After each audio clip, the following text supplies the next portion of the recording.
Feng Xichang terus bergerak maju, mencari bintang-bintang terdekat dan bintang-bintang berbahaya yang diketahuinya. Sebagaimana yang diduga, semua makhluk luar angkasa yang krusial di dalamnya musnah. Sialan, sialan. Setan macam apa yang bisa membunuh mereka semua? Kalau begini terus, kita tidak akan bisa membunuh satu pun, kita tidak akan sanggup bertahan dengan anugerah waktu dan ruang. Kita tidak bisa membiarkan iblis ini membunuh semua binatang buas krisis luar angkasa. Feng Xichang tidak pernah begitu cemas sebelumnya. Dia sebenarnya khawatir semua monster luar angkasa yang krusial akan terbunuh tanpa ada satu pun yang tersisa. Ini luar biasa. 5 bintang penting tewas secara berurutan. Orang yang bisa memiliki cara seperti itu mungkin bukan tipe keempat. Mungkinkah itu tipe kelima? Jika ini terus berlanjut, kita mungkin tidak akan bisa membunuh monster luar angkasa yang penting, dan kita tidak akan bisa mengumpulkan cukup banyak barang waktu dan ruang.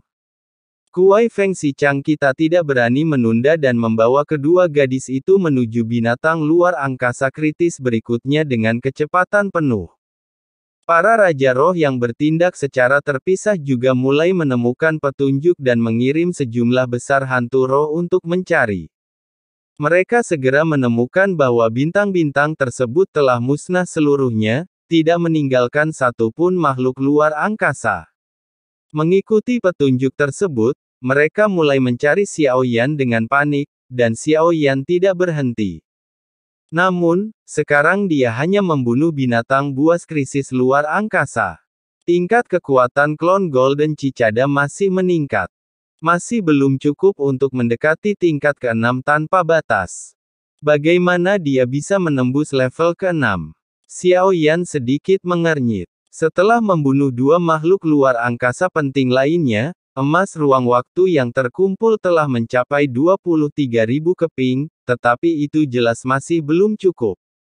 Melanjutkan pencarian binatang angkasa krisis, setelah tiba di bintang lain, sosok Xiao Yan melesat lewat.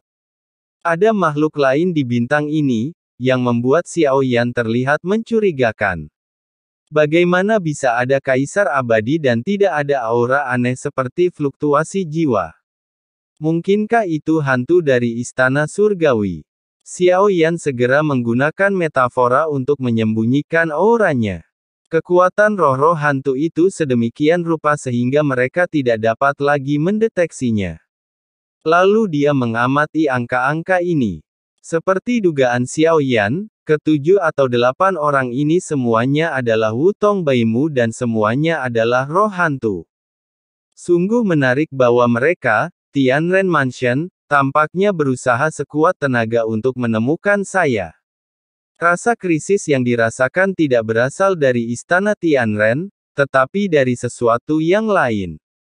Jika mereka harus bertarung, biarkan saja mereka bertarung. Mata Xiao Yan menjadi gelap, yang membuat orang-orang dari Tianren Mansion berpikir bahwa itu karena mereka. Xiao Yan bersembunyi di mana-mana sekarang, dan mereka bahkan mengirim sejumlah besar hantu untuk mencarinya. Xiao Yan mengabaikan roh-roh hantu ini. Sebaliknya, teruslah mencari ruang kritis di hati ini. Binatang luar angkasa krisis yang mencari planet ini meningkatkan kekuatan klon Golden Cicada ke posisi ke-6. Arbitrase adalah kuncinya. Kalau pertempuran pecah, pasti akan menarik perhatian hantu. Xiao Yan tidak memiliki terlalu banyak kekhawatiran, tetapi memilih untuk menyerang binatang buas luar angkasa krisis secara langsung, mencoba menyelesaikan pertempuran dalam waktu sesingkat mungkin.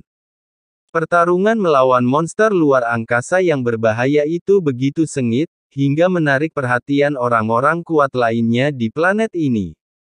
Roh-roh hantu juga tertarik dan ketika mereka tiba, yang tertinggal hanyalah tubuh seekor binatang luar angkasa yang berbahaya. Xiao Yan terus bergerak maju, menggunakan metafora untuk menghalangi auranya, sehingga sangat sulit bagi roh hantu untuk mendeteksinya. Mungkin saja dia akan ditemukan oleh hantu roh saat Xiao Yan berhadapan dengan binatang buas luar angkasa krisis. Tianren Mansion dan Ling Wang, orang-orang yang tidak setia ini, harus diberi pelajaran. Kecepatan Xiaoyan tidak melambat. Dia tidak peduli jika ketahuan. Mereka terus bergerak maju dan segera menemukan diri mereka tertinggal jejak. Mereka kemudian ditemukan oleh sekelompok Raja Roh, yang segera mulai mencari bintang-bintang berbahaya. Setelah membunuh 2 binatang luar angkasa penting lainnya, ia terus mengumpulkan emas waktu dan ruang, dan jumlahnya mencapai 30.000. Tampaknya tingkat kelima dan keenam merupakan rintangan. Setelah menelan hampir 7 binatang luar angkasa yang krusial, klon Golden Cicada masih belum membuat terobosan. Karena itulah, wajarlah jika tabib istana Suqian takut kepada Tuan Su, sebab ada kekuatan besar di antara mereka.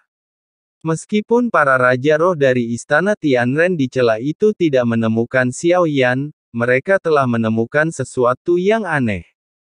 Pasti ada alasan mengapa makhluk-makhluk luar angkasa penting ini dibunuh satu demi satu. Jadi berdasarkan petunjuk yang diperoleh, mereka segera melancarkan pengejaran terhadap Xiaoyan.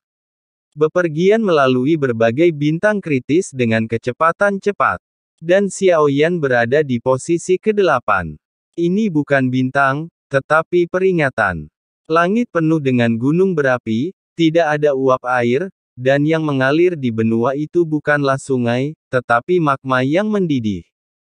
Binatang luar angkasa yang mampu bertahan hidup di dunia ini memiliki kekuatan fisik dan atribut api yang luar biasa kuat, sehingga mereka mampu bertahan hidup di dunia magma ini. Setelah waktu yang tidak diketahui berlalu, suara gemuruh terdengar dari langit. Pesan dari hantu. Hampir dapat dipastikan bahwa dia ditemukan dalam perampokan ini. Yang penting kami bisa menemukanmu. Dia pasti akan mati. Total ada 6 orang yang datang ke sini, tetapi tidak semua Raja Roh hadir. Sebaliknya, 6 Raja Roh termasuk Ning Yao, yang dipimpin oleh Tian Xun, melaju kencang melalui alam luar angkasa. Kita semua telah membuka blokade wilayah Tuhan kita, dan kekuatan kita hampir pulih ke puncaknya.